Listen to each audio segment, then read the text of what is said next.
And so, Martin, I wonder if we could kick off just by opening this conversation up to look at, what does that landscape look like, and what that means for business in terms of how we should be relating in business. Well, I've been in business for 35 years. I've been a serial entrepreneur, and it was a lot simpler before in a lot of ways, but technologically it was much more difficult. The bad news is the world has changed, so what worked before might not work this time, and there's a lot of competition. In fact, the world is now your competition. But the good news is the world has changed. So technology has been democratized. With a YouTube channel, anyone in the world can start a business and start promoting a product or a service. So that's a good thing. But because everyone is your competition, it's much harder to stick out. In the world of infinite supply, brand is one of the key ways that you can differentiate yourself. So you have to build your brand. And so that takes some thinking about and some doing as to how you're going to do that, how you're going to attract and maintain clients. Yeah, so you mentioned an important word there, brand. Is this the strategy that people should be adopting now going into the future? And what does brand actually mean? Yeah, that's a really good point. Brand is, as Jeff Bezos says, what people say about your company when you leave the room. Right. And so it's not what you say, it's what people say. So and what that really means is that at a fundamental level, you have to really think about what does your company stand for? What does it do? Not the pretty pictures, but how do you relate to people? Amazon talks about being customer obsessed. So everything they do is around customer. Digital Samurai is client obsessed and client experience obsessed more specifically. And so you have to kind of understand what your brand means at a most fundamental level. It's certainly more than just the pretty pictures. And brand is, from what I'm hearing and what you're saying, brand is very much not just you and your product, but how you're relating to people in the process. Would you agree with that? Yes, exactly. Yeah. And the process over time is how you build that.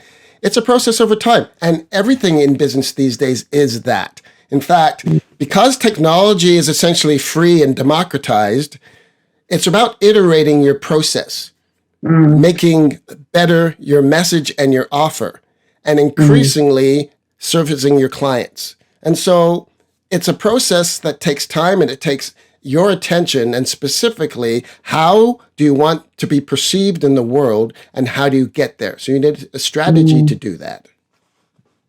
Yeah, and that's very important because with everything that's happened, particularly in the last 2 years, certainly one of the things I've observed is that, sometimes you hear the phrase desperate times calls for desperate measures. And what we see people doing is getting more transactional, not relational. Yeah. And so your message about brand is even more important now because that transactional stuff, as far as I'm concerned, doesn't work. Yeah. Well, it works. It just doesn't work as well, and it's extremely inefficient. But most people start a business, that's what they do. They make it transactional. And that is, I'm going to get leads, and you can get leads in all kinds of ways, traditional media, TV, radio, print, banner ads. These days, it's more about social media and social storytelling. But however you generate those leads, that's a fairly low bar. You get someone to put in their email address. Now you have to do all the work to vet that lead and close them as a client. And everybody knows most of the leads don't close. In real estate, it can be up to 90% of the leads don't close. And that's the case in lots of fields. Even if you get half of them, that still means that you're spending half your time on something that is a waste of time. And so transactional based sales is extremely inefficient, and worse, it makes you chained to your desk because you can't leave because you're the one that's doing all the leads and bringing the leads and that kind of stuff. And if you're a bit bigger, you've got a sales team, you still have to manage that team. So it's extremely inefficient and takes a lot of work, but that's what people generally do at the beginning, transactional sales. There's a better way. On the next episode, we'll discuss the critical importance of content-based marketing. Don't settle. Do work you love. Design your future.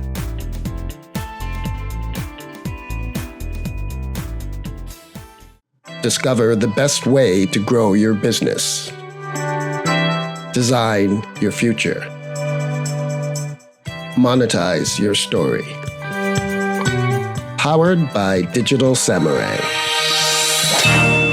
Get started now.